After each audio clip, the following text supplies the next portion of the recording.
Os deputados Marcel Van Hatten, do Novo, e Eduardo Girão, também do Novo, viajaram à Argentina para visitar brasileiros detidos no país. A iniciativa aconteceu após a queixa de uma das presas que afirmou estar esquecida pelas autoridades brasileiras.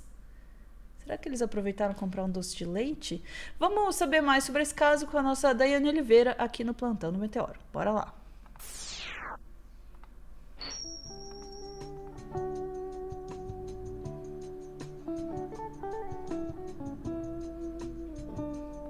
Então, pessoal, esse pessoal gosta de viajar, né? Na verdade, assim, arranjaram um motivo para viajar para Argentina?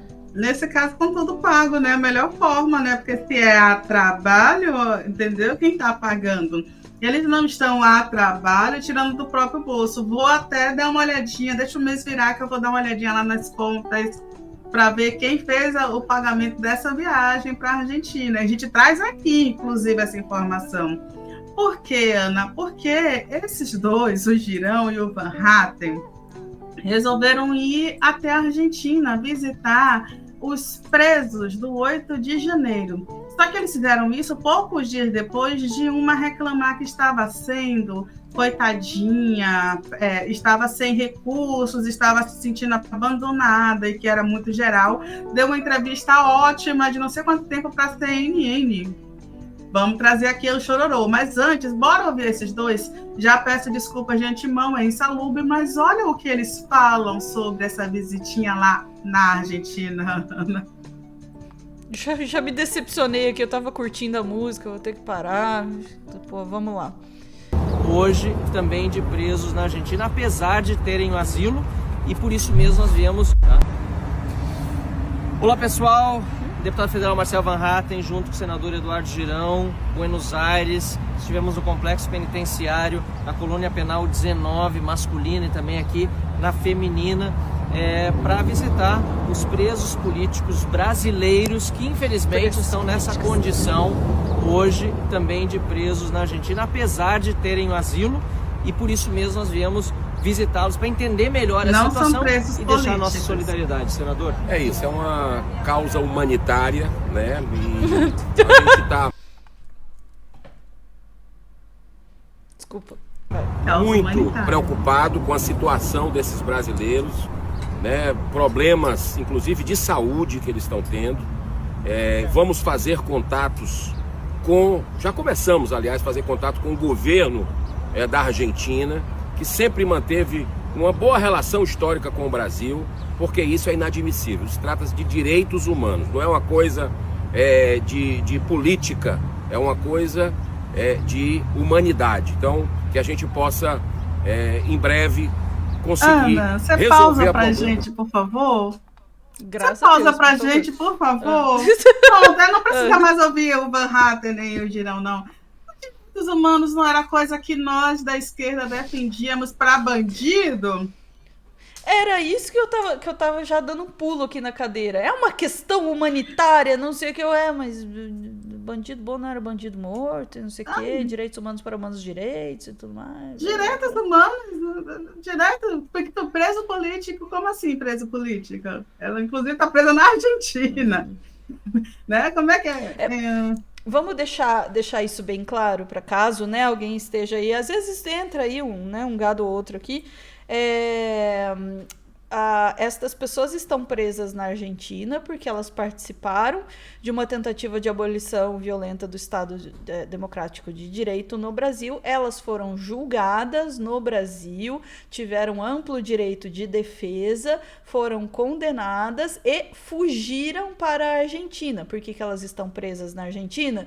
Porque a Argentina respeitou as leis e reconheceu a condenação delas no Brasil e, portanto, elas foram presas lá porque há acordos, né, que garantem que se houver aí uma condenação, um condenado brasileiro fugir para a Argentina, eles prendem lá também, tá? Então não tem nada assim de ilegal, irregular, fora do normal acontecendo ali, tá? É só que a justiça na Argentina, ali, o governo da Argentina não permite, por incrível que pareça, né, com o Milei e tudo, não permite aí que fugitivos da justiça brasileira se abriguem lá, e no caso era o que essas pessoas eram. Enfim, continua, Dai. Não, mano, eu acho fantástico você trazer isso, porque, inclusive, dito pelo Van Hatten, eles têm asilo político, mas uma coisa, ter asilo político seria a Argentina reconhecer que existiu alguma irregularidade no processo e deixar com que eles ficassem lá sem uma sanção administrativa, sem manter a condenação. E eles não têm asilo político, não à toa eles estão presos. É uma coisa assim, muito simples, eles estão presos. Olha se o Léo Índio está preso. Tem asilo político? Ainda não. Mas a decisão do Léo Índio não é uma condenação e que ele já pode ser preso no momento na Argentina e pode haver uma perseguição ao Léo Índio. Tem umas diferenças assim. Nesse caso, a gente vai ouvir agora uma pessoa que já foi condenada há 14 anos, que, embora ela diga que não tinha envolvimento nenhum com o 8 de janeiro, ela deve ter ido para o aniversário da Selma. Ela foi para o aniversário da Selma, verdadeiramente, né? Quem não lembra da história da Selma, o pessoal disse que entrou no ônibus e foi parar em Brasília. Ai, quem nunca achou que ia numa festa de aniversário e terminou fazendo a tentativa de golpe de Estado, quebrando os prédios públicos em Brasília. Então, vamos ouvir a entrevista da CNN. E uma outra coisa, Ana, antes de até a gente ouvir a choramingueira do bolsonarista, vale a gente lembrar que o STF, que o Judiciário brasileiro ofereceu acordo para todos os golpistas, e eu vou chamar assim, para não chamar de maluco como o Bolsonaro chama essa galera. E eles ofereceram acordo que era um curso de democracia, né, que fala sobre o processo legislativo, e pedido de desculpas, e logicamente que a pessoa não voltasse a utilizar. Quem se recusou continuou preso, depois foi liberado com a tornozeleira. Essa mocinha aí que está chorando, quebrou a tornozeleira e foi para a Argentina, e agora está reclamando. Vamos ouvir o que ela reclama, Ana? Vamos. Condenada a 14 anos de prisão no Brasil por participação nos atos de 8 de janeiro. Ela nega ter participado de depredação, de invasão das sedes dos poderes, porém está condenada por esses atos de 8 de janeiro. Em fevereiro do ano passado, ela cortou, né, a tornozeleira eletrônica que usava e acabou pegando um ônibus e vindo aqui para a Argentina. Me contou por telefone que ela entrou aqui por entrada regular, mostrando documento, entrou pela fronteira entre Santa Catarina e a Bernardo de Irigoyen, que é uma cidade aqui na Argentina, chegou a pedir refúgio para a Argentina, porém, depois desses pedidos de extradição feitos pelo ministro Alexandre de Moraes, um juiz aqui da Argentina emitiu ordens de prisão. E agora esses 5 brasileiros estão à espera de julgamento de extradição. E o que a Ana Paula de Souza me disse é que ela se sente negligenciada pelo governo de Javier Milei, porque ela veio para cá esperando que a Argentina acolhesse esses foragidos pelos atos de 8 de janeiro. E também que se sente abandonada pelos políticos bolsonaristas, porque não está havendo declarações pressionando o governo de Javier Milei para dar um refúgio para eles. Eles fizeram uma solicitação de refúgio para a Comissão Nacional dos Refugiados aqui da Argentina. Essa é uma comissão integrada por representantes de diversos ministérios do governo. Porém, nas poucas declarações que fez sobre esse caso, a Casa Rosada diz que não ia incidir, que não cabia a ela a decisão, que ia ser uma questão de averiguar caso a caso e as condições legais de cada um, e que o refúgio não ia ser definido caso a caso. Ela me diz que não somente ela, que todos os foragidos aqui na Argentina se sentem abandonados. Ela está numa penitenciária aqui em Ezeiza, na Grande Buenos Aires. Ela chegou a dividir um pavilhão com outras 11 detentas, diz que conviveu com gente usando drogas, com gente que gritava o dia inteiro, diz que se sentiu ameaçada, vítima de xenofobia, que teve uma companheira de cela que inclusive trocava a água dela, água limpa, por água suja, que ela teve problemas intestinais. Agora está num lugar que ela define como uma casa, como se fosse um conjunto residencial dentro desse complexo penitenciário, domiciliário com outras 2 detentas e uma delas, segundo ela, é condenada por sequestro seguido de morte. Ela diz que se sente extorquida em alguns momentos, que há pedidos dessas companheiras de detenção para que ela compre coisas e que ela acaba por medo comprando, porque ela diz que na prisão tudo é uma troca, então de certa forma ela acaba sentindo medo e acaba cedendo, e diz que se sente abandonada. O julgamento de extradição estava previsto inicialmente... Desculpa a risada, pessoal, não pode dar risada. Tadinha, que barra, gente, que triste. Com isso, eu vou pedir para vocês. Eu não posso dar risada, mas vocês deixem.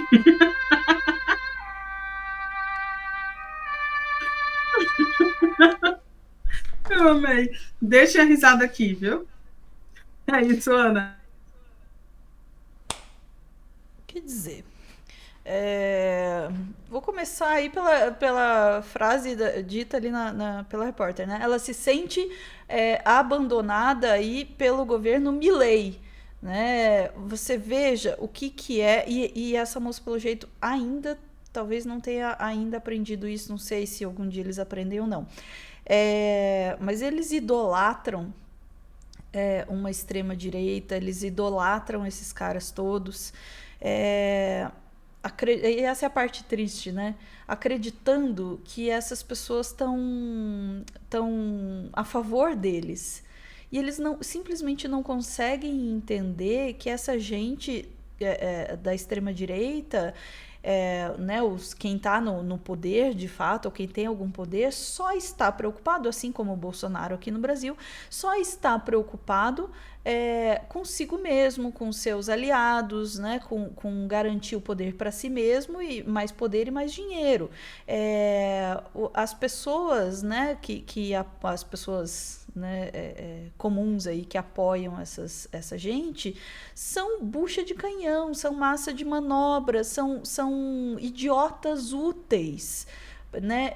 E ela já fez isso uma vez ao ir para Brasília, né, participar de uma tentativa de golpe de Estado. Né, essa galera toda, não estou falando dessa mulher especificamente, que eu não conheço o caso dela, mas esse pessoal todo já fez isso, indo para Brasília e servindo de massa de manobra para uma tentativa de golpe de Estado. Se deram mal, não perceberam que foram enganados, e alguns deles vão fugir para a Argentina pensando, não, Milei é o cara, ele falou libertar caralho, vamos lá que ele vai acobertar a gente aqui. Não vai. Quando é que vai cair a ficha na cabeça dessas pessoas que eles foram idiotas úteis nessa coisa toda e vão sim, infelizmente, ter que pagar pelo que fizeram. Mas né, foi usado, né? Mas foi lá fazer, de novo, essas pessoas, tô falando no geral, foram lá para Brasília tentar um golpe de Estado. Mas eu achei que tava... Cara, arrancou a tornozeleira eletrônica e fugiu para a Argentina. Você tá quebrando a lei, né? E aí, eu ia dizer, muito me surpreende, mas não me surpreende nem um pouquinho, né? Os parlamentares brasileiros ali, basicamente fazendo, né, vídeo para as redes sociais deles, para dizer que eles estão apoiando, manifestando esse apoio, mas na verdade também, de novo, continuam usando os trouxas, porque eles vão lá, falam que precisa de melhor tratamento, não sei o que, depois voltam nos seus aviões confortavelmente, vão viver a vida deles e não estão nem aí para você, trouxa, que continua apoiando essa galera.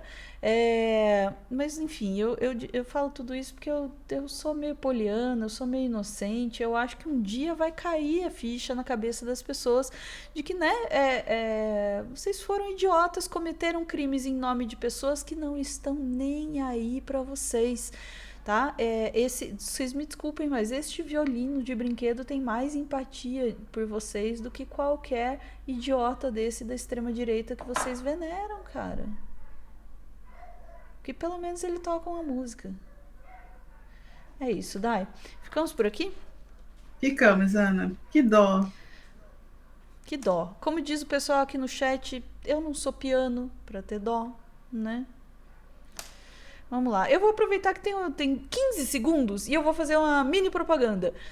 Nós lançamos ontem mesmo um vídeo muito legal, veja, só para limpar o palato aqui, tá? Sobre gatos e como os gatos domesticaram os seres humanos. No nosso telescópio aqui no Meteoro, fica a recomendação. Se você tá aí com dor no coração, sofrendo por causa dos bolsonaristas que estão sofrendo na cadeia, vai ver um vídeo de gatinho, recomendo telescópio, como os gatos domesticaram a si mesmos. Tem inclusive até cenourinha no vídeo, cara, uma participação super especial.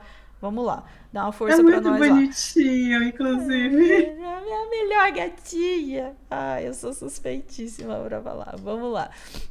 Cenourinha, melhor gata e não tenta golpe de Estado, porque ela é a imperatriz da casa. Vamos lá, ficamos por aqui, chat. Voltamos em instantes para mais assuntos do dia. Beijos.